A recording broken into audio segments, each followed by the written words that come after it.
Boys and girls, Benjamin Bakchoy here, and welcome back to another episode of Forza. That's right, we are in Forza Motorsport for the first time ever. Never played a game in this series at all, Horizon or Motorsport. So this is our first online race ever in the Honda Civic at Hakone, I believe it was. I don't know any of the names of the tracks. So we started P7, terrible start because I don't know what is needed for a decent start. So we start P7 and we drop all the way down to P10. So yeah, this was our first race. I think I did 2 races in the introductory career mode race thingy that Forza makes you play. But last night I decided to just jump online and get into it. So we are in the Honda Civic, 2019 Civic, I believe it is. I don't know what the other letters are in the name of the car, so this is just a Civic. I don't really play like these arcadey games, so I don't really know these cars. So our first race, 2 guys go off there, and we are up to P8. So typical Forza racing here with a bunch of noobs, myself included. The only experience I have with Forza is watching in Super GT videos, so I was expecting to get punted like 100 meters in the wrong direction when we made contact, but it wasn't actually that bad. So they must have fixed the game between Forza 7 and Forza 8 as little taps aren't sending you way off track. So that was our first lap. Still really didn't know how the car handled, wasn't really good, confident with the arcadey handling, but we became a little bit more comfortable, and as you can see on the last lap now we are up to P6 as Jimbo goes off a little bit there and kind of loses momentum. We try to make a move. Luckily, we avoid contact there. And now we are up to P5. He's still down our inside, and at this point, I didn't have look left and look right mapped onto my wheel. And we make a little bit more contact with Jimbo there as Jerry goes off, and we move up to P4. So a couple positions on this final lap. I only knew the look back button, and I didn't realize that I didn't even have look left and look right mapped to my steering wheel at all, which I didn't fix until the final race that you'll see in this video. So currently P4, trying to take this position on track because it was our first online race. I wasn't really paying attention to the leaderboard or anything, so I didn't realize that Bad at This 213 had a 4-second penalty. Coming around the final corner now, trying to get a good slingshot. We are gaining on him. I think we had better momentum through that last corner. And I was okay with the P4, but once the timesheet comes up at the end of the race, I realized that we finished P3. So we got a podium on our first online race in Forza, which was a good sign for us. At least we were good enough to finish on the podium in these noob races. So on to the second race. I don't know what track this is. I don't know any of the names of the tracks in this game. But we figured out how to do qualifying. In the first race, I thought the practice times would just count as qualifying, so we started in 7th, but we actually jumped into qualifying in this race, qualified P3. The guy who started P4 was like a good half a second or like 6/10 behind us in quali, so I know that the only 2 guys with pace are the 2 guys ahead of us right now. And going into this left-hander, we make a bit of a mistake, going in a little bit too narrow because I didn't know how to look right to see where the car was to our right, so he was actually way further ahead and in a much better position, and he got ahead of us. So now the leaders are starting to kind of pull away already, and I know that I should be faster than this guy in P3, so I don't want to be stuck behind him for too long and let the leaders get ahead. So he makes a mistake there. We close up a little bit. We're right on his rear wing right now, kind of tapping on the brakes around the corner there, and we have to slow down a little bit as well as the leaders get even further away. But we're going to try and set him up. Hopefully he takes one of these left-handers incorrectly, and we get a better run through that left-hander. So we pull down to the inside, and hopefully we can get this position, trying to hit the apex and take it as narrow as possible so that we don't hit him. Again, I wish I had my look right button mapped here. I would have loved to have known where he was. We do miss the apex there a little bit, get a little bit of a tap. He starts falling back. Apologies, but I wasn't really confident with this game yet, or even had the correct buttons mapped. So 1.3 to NX Doll, who I believe actually qualified on pole, and Julian qualified second, but at this point Julian is now 2 seconds ahead of us. NX Doll looking like he's having a few issues through some of these corners here, and we are right on his rear wing now on lap 3. So I'm gonna try and set him up for the same exact move that we did on the last guy.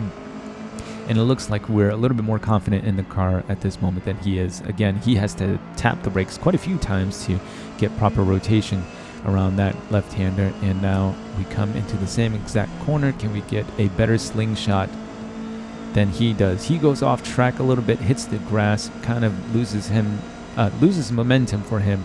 So we do get a better launch onto the straight here. Once again, having to defend down the inside. Don't know where the hell he is. I don't know where the proximity arrows are, but I do see him flash into our rearview mirror there, so I know that we are completely ahead of him at this point, and so we can take this left-hander the proper way. And so we make the move stick, and we have gotten ahead of him. Now, Julian in P1 actually pulled the gap to about 3.6 seconds or so, up until about lap 6. And then once we started lap 6, I don't know if maybe he underfueled the car and had to start saving, but the gap now has dropped down to 1.8. We are 5 seconds ahead of NX Doll at this point. So yeah, I'm not really quite sure. I don't think we drove all that well on the last lap to really gain 2 seconds on him, so he must have been nursing some sort of issue. And we did well enough to come in P2. So P3 in our first race, a P2 in our second race, and I was starting to feel a little bit more confident in the car. So confident, in fact, that for our third race at Laguna Seca, we actually managed to qualify on pole. So I know this loading screen's taking forever and I just ruined it for you, but we are on pole. And the driver in P2 was only about a tenth or so behind us, and then the guy in P3 was maybe 4 or 5 tenths behind him. So I figured it would just be a tight race between myself and Luca for the win. Again, not really sure what constitutes a good race start. I just kind of floor it and hope to God that it works. But yeah, we managed to maintain P1 going into the first corner here, and as long as we don't make any major mistakes, it should be somewhat difficult to overtake here. But wasn't really confident in this left-hander. It was flat out in practice and quali, but in race trim, I don't know if it was the tires or the fuel load or whatever, we had to lift a little bit, and then the corkscrew I didn't even get a handle of in practice and quali. So once again, gingerly trying to go around the corkscrew here. Not too bad, and then we hit the bottom, and all of a sudden Luca gets a better exit. So we lose position on lap number 1, and then I see behind us Sydney Giant is actually really close behind us, so he's managed to stick to us as well. And Lots of Bird almost 4 seconds behind him as we go out a little bit wide, hit the dirt there, but we still maintain P2. So it's a 3-horse race at this point, and Luca goes off on the final corner there, goes off so wide that we easily pass him. We have the look right button mapped now, and we are clear ahead of him. So we've taken back P1, and now I have to defend against 2 guys. So going into this right-hander here, not all that great. We go off again, and Luca gets ahead of us once again. Going into the final corner, little tap behind from Sydney Giant. Pretty unavoidable there. We did kind of go off and then cut back right across the track, so we probably surprised him a little bit. So still in P2 right now with Luca ahead of us, and it's pretty tight. It's a lot closer than I thought it was going to be, and involving one more car than I was expecting. So Luca doesn't have a great turn 1, kind of cuts it a little too narrow on the turn and then goes wide on exit. So we close up to him once again here. Another lift for this left-hander, and we are right on his rear wing. Going into this left-hander up the hill, he doesn't take it all that great, goes out a little bit wide, loses momentum. We take it down the inside here, try to get by him before we get to the corkscrew. Looks like we just got by him, but then looking right threw me off a little bit, going a little bit too narrow there. We cut across this track. We get nailed by Luca. I don't think he could have done anything there. We screwed that up ourselves, so we dropped down 2 positions. Now we are stuck behind Mediocre Gamer on lap number 5. Going into the corkscrew here, I think we take it a little bit better than we did on the first 2 laps. So we managed to stick close to this guy. And I thought because they were so far back that we were going to be much quicker than them, but no, this guy actually had pretty decent pace. It took me quite a few laps to get the move done. Makes a little mistake on this right-hander there.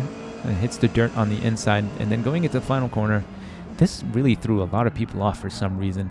He goes out way wide, and we managed to get an easy overtake. Now, Motherboard is 6.7 seconds ahead. He's got a 1.7 second penalty. I didn't realize he had the 1.7 second penalty. I just knew that he had a 6 second gap to us. So 2 laps left to go. We were 6.6 seconds behind, and we're going to cut to the last lap here. We've closed in 3 seconds now, and it looks like we might have a chance. So going to the left-hander, going up to the hill to the corkscrew. He goes out wide. There's a cloud of dust there, so he loses momentum going up the hill. We are gaining on him close to 2 seconds now. As we hit the corkscrew, we are just about 1.6, 1.7 seconds. Hopefully we can take this a little bit tidier than we've been doing, and we do, in fact. Now the gap is 1 second, and it's just right about this time that I realized he has a 1.8 second penalty. So now I know that we've got the podium no matter what, but I still want to try and beat him on track, and I know that everybody's been making mistakes on this last corner here. And as we go into the final corner, he makes a mistake. We see an opening, but then he cuts right back across the track, and I try to go left, try to go right, but he's just right in front of us. He swipes back across. I don't know if that was retaliatory or not, but we finished 4th on track, and with the time penalty to Motherboard 79, we do get the podium position. So a P3, P2, and a P3 for our first qualifying races in Forza Motorsport. Not too bad, considering we haven't played any of these games before. So yeah, a good few first qualifying races for us. Now we are able to do all the other online races, so hopefully we can get some more content for you. But yeah, I hope you guys enjoyed that. If you think I've earned it, feel free to leave a like, comment, or subscribe. Stay tuned for more. Remember to eat a bok choy, and I will see you in the next one. Gonna try to do some more F123 ranked races as well, but another patch just got released today, and they still haven't fixed the time penalties in ranked for track extending and corner cutting. So I don't really know how much of that I'm going to be able to do anymore. But yeah, if you enjoyed the Forza Motorsport, check back in with this channel. Hopefully we'll get some more videos up for you. So I'll see you guys.